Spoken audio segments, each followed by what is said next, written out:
नहीं, तभी चुप बैठे थे, लेकिन आज औरंगजेब के बारे में बात निकली तो यहाँ पे इनको जो है तिलमिलाट जो है यहाँ पर हो रही है। सुनने की आदत डालो।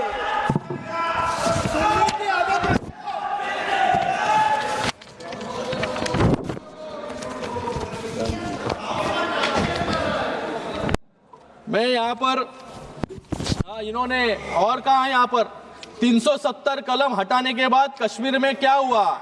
बाला साहब ठाकरे जी जब भी थे तभी उन्होंने कहा कि मुझे एक दिन अगर प्रधानमंत्री बनाएंगे तो सबसे पहले मैं 370 कलम को हटाऊंगा। आज वो 370 कलम को यहाँ पर क्यों हटाया, ऐसा प्रश्न पूछने का काम यहाँ पर कर रहे हैं। और उसी के साथ में राम मंदिर के बारे में भी कहा इन्होंने कि जो सपना बाला साहब ने देखा था राम मंदिर का, कि राम मंदिर बनाने के बाद क्या हुआ, ये भी प्रश्न पूछने की नौबत जो है आज यूबीटी पे आ गई है। मुझे लगता है कि आज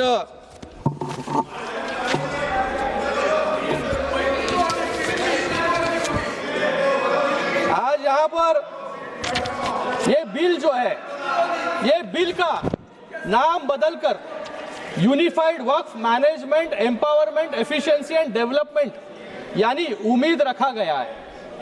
ये उम्मीद सिर्फ एक शब्द नहीं, ये इस कानून का सार है, इस कानून का आधार है, क्योंकि ये उम्मीद देता है उन सभी गरीब मुस्लिम समुदाय के लोगों को जिनका अधिकार वक्फ के आड़ में छीन लिया गया और उसको भ्रष्टाचार और लूट का साधन बना दिया गया। मैं विपक्ष के मित्रों का दर्द समझ सकता हूं, क्योंकि जब भी देश को उनसे उम्मीद दिखी तब उन्होंने देश को और मुस्लिम समुदाय को निराशा देने का काम किया। जिस समुदाय ने आंख बंद करके इनको वोट दिया, लेकिन उनको सिर्फ वोट बैंक बनाकर छोड़ देने का काम जो है इस कांग्रेस वालों ने, विपक्ष वालों ने किया। ये यहाँ पर हमेशा सब भी एक लोकसभा के वक्त भी लोगों में भ्रम फैलाने का काम इन्होंने किया, संविधान खतरे में है, संविधान खतरे में है। आज भी लोगों में भ्रम फैलाने का काम कर रहे हैं कि वक्फ की जमीनें जो है सरकार ले लेगी, लेकिन आज यहाँ पर वक्फ बाय यूजर, यहाँ पर एक अमेंडमेंट लाया गया कि जो ये बिल आने के बाद इसके पहले के सभी वक्फ जो अनडिस्प्यूटेड प्रॉपर्टीज है वो वक्फ पे जाएंगे।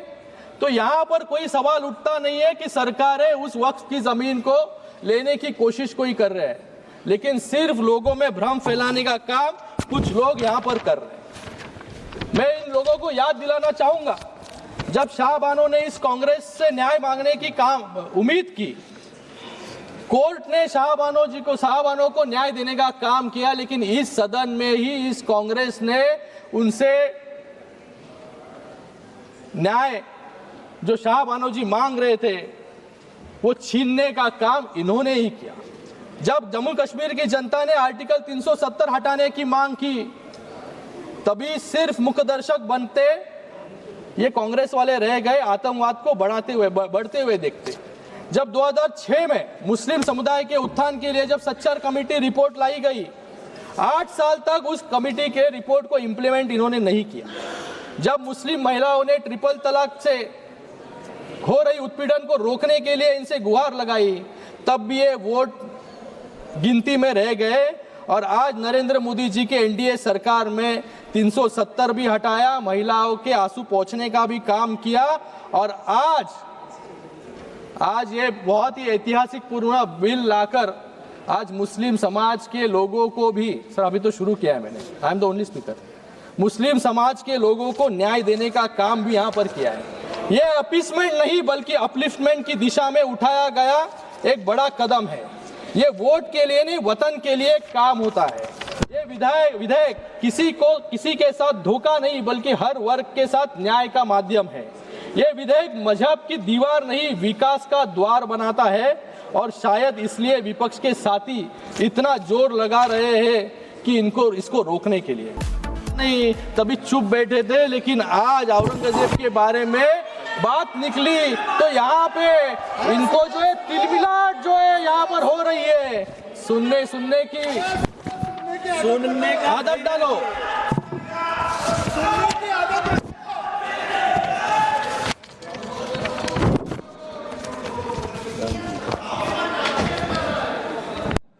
मैं यहाँ पर इन्होंने और कहा है यहाँ पर 370 कलम हटाने के बाद कश्मीर में क्या हुआ। बाला साहब ठाकरे जी जब भी थे तभी उन्होंने कहा कि मुझे एक दिन अगर प्रधानमंत्री बनाएंगे तो सबसे पहले मैं 370 कलम को हटाऊंगा। आज वो 370 कलम को यहाँ पर क्यों हटाया, ऐसा प्रश्न पूछने का काम यहाँ पर कर रहे हैं। और उसी के साथ में राम मंदिर के बारे में भी कहा इन्होंने कि जो सपना बाला साहब ने देखा था राम मंदिर का, कि राम मंदिर बनाने के बाद क्या हुआ, ये भी प्रश्न पूछने की नौबत जो है आज यूबीटी पे आ गई है। मुझे लगता है कि आज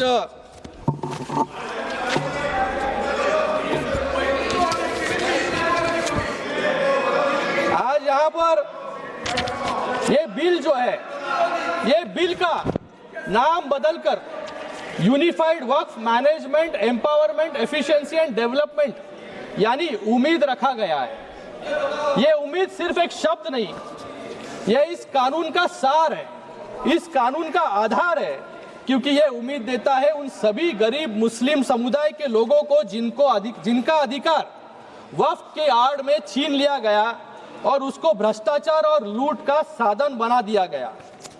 मैं विपक्ष के मित्रों का दर्द समझ सकता हूं, क्योंकि जब भी देश को उनसे उम्मीद दिखी तब उन्होंने देश को और मुस्लिम समुदाय को निराशा देने का काम किया। जिस समुदाय ने आंख बंद करके इनको वोट दिया, लेकिन उनको सिर्फ वोट बैंक बनाकर छोड़ देने का काम जो है इस कांग्रेस वालों ने, विपक्ष वालों ने किया। ये यहाँ पर हमेशा सब भी एक लोकसभा के वक्त भी लोगों में भ्रम फैलाने का काम इन्होंने किया। संविधान खतरे में है, संविधान खतरे में है। आज भी लोगों में भ्रम फैलाने का काम कर रहे हैं कि वक्फ की जमीनें जो है सरकार ले लेगी।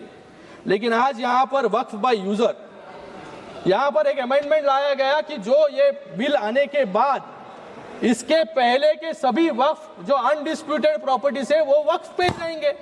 तो यहाँ पर कोई सवाल उठता नहीं है कि सरकारें उस वक्फ की जमीन को लेने की कोशिश कोई कर रहे हैं, लेकिन सिर्फ लोगों में भ्रम फैलाने का काम कुछ लोग यहाँ पर कर रहे हैं।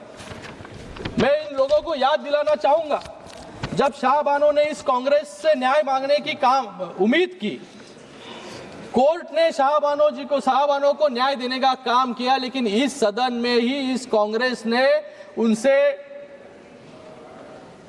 न्याय जो शाहबानो जी मांग रहे थे वो छीनने का काम इन्होंने ही किया। जब जम्मू कश्मीर की जनता ने आर्टिकल 370 हटाने की मांग की, तभी सिर्फ मुखदर्शक बनते ये कांग्रेस वाले रह गए, आतंकवाद को बढ़ते हुए देखते। जब 2006 में मुस्लिम समुदाय के उत्थान के लिए जब सच्चर कमेटी रिपोर्ट लाई गई, 8 साल तक उस कमेटी के रिपोर्ट को इंप्लीमेंट इन्होंने नहीं किया। जब मुस्लिम महिलाओं ने ट्रिपल तलाक से हो रही उत्पीड़न को रोकने के लिए इनसे गुहार लगाई, तब भी ये वोट गिनती में रह गए। और आज नरेंद्र मोदी जी के एनडीए सरकार में 370 भी हटाया, महिलाओं के आंसू पोंछने का भी काम किया। और आज ये बहुत ही ऐतिहासिक पूर्ण बिल लाकर आज मुस्लिम समाज के लोगों को भी, सर अभी तो शुरू किया है मैंने, I am the only speaker, मुस्लिम समाज के लोगों को न्याय देने का काम भी यहाँ पर किया है। ये अपीसमेंट नहीं बल्कि अपलिफ्टमेंट की दिशा में उठाया गया एक बड़ा कदम है। ये वोट के लिए नहीं, वतन के लिए काम होता है। ये विधेयक किसी के साथ धोखा नहीं बल्कि हर वर्ग के साथ न्याय का माध्यम है। ये विधेयक मजहब की दीवार नहीं, विकास का द्वार बनाता है। और शायद इसलिए विपक्ष के साथी इतना जोर लगा रहे हैं कि इसको रोकने के लिए।